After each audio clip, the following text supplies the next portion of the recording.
আপনি ইমাম, আপনার কত? ধরুন 7,000 7,000। কোন এলাকার আপনারা? ওনাদের ভাইদের আপনি কোন মসজিদের ইমাম? বড় মসজিদ নাম কি? পশ্চিমপাড়া বড় মসজিদ। পশ্চিমপাড়া বড় মসজিদের কমিটির লোকজন কারা আছেন? যে অন্তত যদি 200 মুসল্লি হয় 4,000 টাকা, 400 মুসল্লি হলে 8,000 টাকা, 4 জুমা মিলাই মসজিদে যে কালেকশন হবে, এইটাতে আপনার মসজিদটা স্বাবলম্বী হয়ে যাবে। আমাদের মসজিদের ইমাম সাহেবদের, মুয়াজ্জিন সাহেবদের সম্মানে আমরা দিতে চাই না, মাহফিল করে বক্তার জন্য মোটা অঙ্কের হাদিয়া রেডি রাখি। ঢাকা শহরের কাজের বুয়াদের বেতন 5,000 টাকা নাই অনেক বাসা।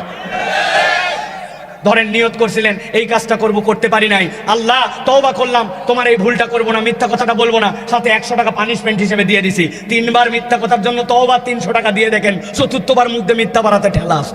কোন মসজিদের দায়িত্বশীল ভাইরা আছেন যে আপনারা তওবা করবেন যে ইমাম সাহেবের বেতন 10-এর উপরে উঠাবেন? কেউ আছেন? আপনি কোন মসজিদের ভাই? কমিটি সেক্রেটারি ওনার মসজিদের ইমাম সাহেবকে ওনারা এই মাস থেকে 10,000 টাকা দেওয়ার নিয়ত করেছেন, আলহামদুলিল্লাহ। আপনাদের মসজিদে যদি 400-500 মুসল্লি হয়, আপনাদের মুসল্লিদের থেকে জুমার কালেকশন কত বলেন না? ইমাম সাহেব যারা আছেন কালেকশন কত? 500 মুসল্লি কালেকশন 400 টাকা, 500 টাকা, 600 টাকা, ঠিক না ভাই? আমি আপনাদেরকে বলতে চাই, আল্লাহ রাব্বুল আলামিনের কাছ থেকে যদি আমরা করুণা ভিক্ষা চাই, আমরা যদি ক্ষমা চাই, আমরা যদি আমাদের জীবনে আল্লাহ রাব্বুল আলামিনের দেওয়া বিপদ আপদ থেকে বাঁচতে চাই, তাহলে আমাদের দান করার বিকল্প নাই। আগামী জুমার থেকে শপথ করেন যে আল্লাহর ঘরে মিনিমাম 20 টাকা না দিয়ে আমরা উঠবো না। রাজি আছেন ইনশাআল্লাহ? আপনি যতই রাজি থাকেন, দেখবেন এক শ্রেণী রাজি নাই। ওরা বলবে আমি ছাত্র মানুষ, আমি গরিব মানুষ, আমি তরুণ মানুষ, কিন্তু ওই ছাত্রই যখন এলাকায় চা খেতে যায়, ওনার বন্ধু আসছে চা খাওয়ার জন্য, বিল দেওয়ার সময় উনি বলে তুই দিবি না, ও বলে তুই দিবি না, ঠেলা ঠেলি আছে না ভাই? ওনারা ধাক্কা ধাক্কি করে বিল দেয় না।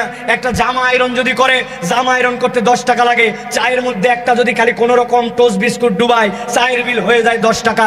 উনি সপ্তাহ ভরে এটা খায়, মোবাইলে ফ্লেক্সি লোড করে, এমবি কিনে, এমনি খরচ করে, কিন্তু জুম্মার দিনে মসজিদে যে 20 টাকা আসে না, ঠিক কিনা? আপনারা শপথ নেন যে অন্তত যদি 200 মুসল্লি হয় 4,000 টাকা, 400 মুসল্লি হলে 8,000 টাকা, 4 জুমা মিলাই মসজিদে যে কালেকশন হবে, এইটাতে আপনার মসজিদটা স্বাবলম্বী হয়ে যাবে, 30-32 হাজার টাকা উঠে যাবে। কিন্তু এই মুসল্লিরা যায়, জুম্মার দিনে টাকা দেয় না, ঠিক কিনা?